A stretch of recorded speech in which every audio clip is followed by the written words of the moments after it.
want to open my remarks by recognising in this pretty important debate that we all want to ensure that families who rent have good access to quality homes and housing. That's the baseline that we must all recognise and acknowledge. And that's with landlords in the private and social sector doing the right thing when it comes to their responsibilities, their obligations and their duties to their tenants. And I think this House needs to be a little bit honest with itself and recognise that during these debates, in recent years, and I'm not just speaking about today, we have seen landlords vilified. We know that there are some terrible and shocking examples, there's no question about that. I have to just point out that it was mentioned earlier on, examples in this own House as well. And I do think it's right. It is right that they are exposed.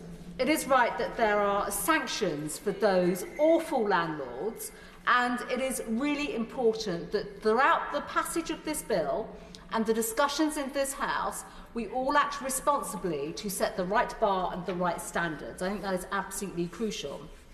But we should also recognise that while we have shocking examples, we should not forget that the majority, overwhelming majority of landlords do work hard to invest in their properties and do the right thing by their tenants. That is fundamental to providing housing supply in the market, and there's been back and forth on the two front benches already around what will happen around housing supply, and I think we should just bear this in mind through the type of regulation and legislation that this government is intent on passing.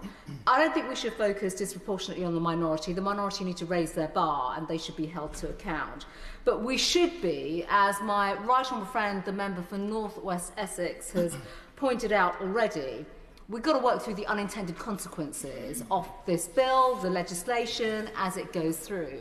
And I would like to pose some questions to the front bench. First of all, looking at this from the landlord's perspective, Madam Deputy Speaker, the costs, I think the shadow front bench has already mentioned, costs and impacts. I think we should look for some transparency around this. The government will not have the details right now. This is a second reading debate, and I think we should just recognise that. But through the passage of this legislation, we should recognise that landlords will almost inevitably pass through the costs of legislation through higher rents to address concerns over certain clauses that are already outlined in this bill. And clauses around controlling rent increases and initial rent reviews for tenants, could also be set in a higher way, coming back to unintended consequences, and if I may say so, the government should really be thinking about. The cost of selective licensing schemes already introduced by local authorities would have been passed through tenants and tenancy agreements, so we need to look at what works and what doesn't work. And moreover, with landlords who are leaving the market as a result of what they knew would be draft legislation in the bills because of taxation and regulation, we need to look at what this means for the private sector supply and what will happen to market costs of rents. My next set of questions in the time that I have are very much, I'd like to touch on housing supply.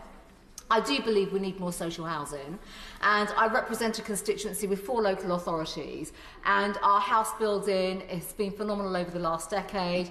That is predominantly in the private sector, but also in the social housing sector. My local authorities are very significant when it comes to planning, housing and development, and I think we all recognise the heavy work that takes place there.